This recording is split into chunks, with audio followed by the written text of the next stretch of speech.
This video is sponsored by ExpressVPN. Click my link in the description below or go to expressvpn.com/circle to see how you can get 3 months free, and stick to the end to hear more. When I was growing up as a kid, if you would have told me that video games would evolve from playing as a purple dragon collecting gems to moving your real body to pick up trash to stab into a zombie's brain, I probably would have asked, where do I sign up? That sounds awesome. Virtual reality gets more and more accessible every year. It seemed like just a little while ago it was so out of reach, but now just for a few $100 you can be slashing cubes like a freaking Jedi. When VR was just getting popular, I was kind of skeptical because it's hard to convey the feeling of virtual reality when you're just watching videos and reviews. It really is something you have to experience to truly believe. My first experience with real virtual reality was at Halo Outpost Discovery. And if you don't know what that is, well, for one, you're a stupid dork loser, but it's basically a traveling Halo convention. It's got LAN parties and meet and greets and laser tag and overpriced grilled cheeses that cost like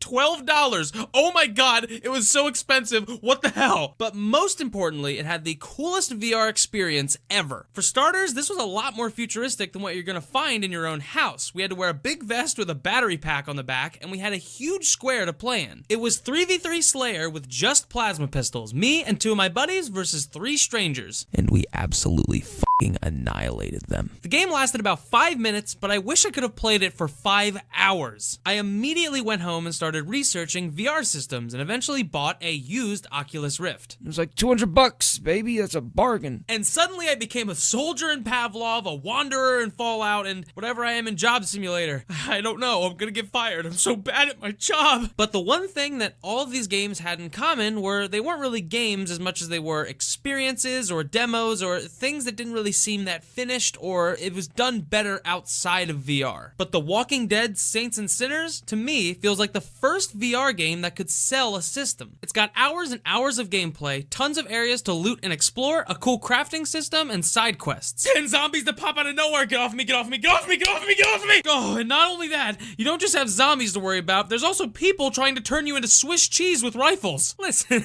you can see I'm clearly not infected, alright? I have no weapons on me, I'm just walking through.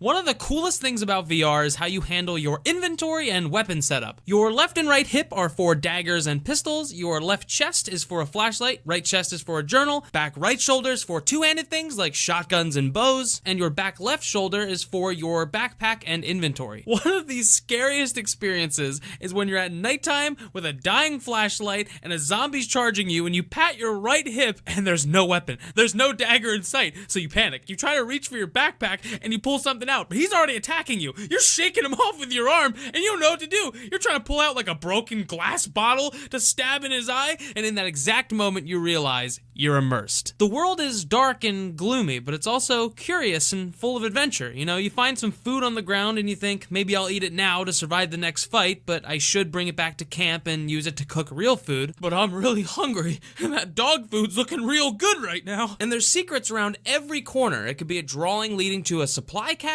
or maybe a photo of a family that if you look on the back has a code to a safe that gets you a new crafting recipe. You really never know. At the start of the game, you feel like you can die at any moment. Okay, here we go, into the creepy, dark, wet, scary tomb. Thank God I have my screwdriver. But towards the end of the game, you're pulling up to the zombies like, I came here to kill zombies and eat dog food, and I'm all out of dog food. oh, actually, false alarm, I have one more can left, so I'm just gonna head out now. And oh my god, how you heal wounds in this game and apply bandages is the coolest thing ever. You literally have to wrap it around your arm. God, I love it so much! Virtual reality has come a really long way since it was created, and I'm excited to see what happens in the next few years. Well, excited and terrified, because if a game comes out that's so good I don't want to leave it, that's when we're gonna have a problem. Even now, if I play VR for like 2 hours and I take off the headset and look at my hands, I'm like, these are not my real hands. Who are these imposters' hands? I'm in my office trying to warp stuff to my hand like in the game. I'm like, come on, why isn't this working? Ow. I want to give another huge shout out to ExpressVPN for sponsoring this video. Do you like privacy and security and way more options on Netflix and Hulu? Well, a VPN might be the exact thing you need right now. And if you don't know what a virtual private network is, it essentially creates a secure tunnel between your device and the internet, so no ne'er-do-wells can come and see the private things that you don't want them to see. Hey, that's my grandma's secret chili recipe. Get out of here. And not only that, YouTube, Netflix, and Hulu are going to have way more options because you can reroute your connection to a server in a country of your choice, making geo-restrictions poof into thin air. I absolutely love ExpressVPN because it's easy to use and super helpful. I can't imagine my day-to-day life without a virtual private network. So thank you again, ExpressVPN, for sponsoring this video. As you guys know, YouTube is pretty crazy, so sponsors like this really help me make the content that I want to make.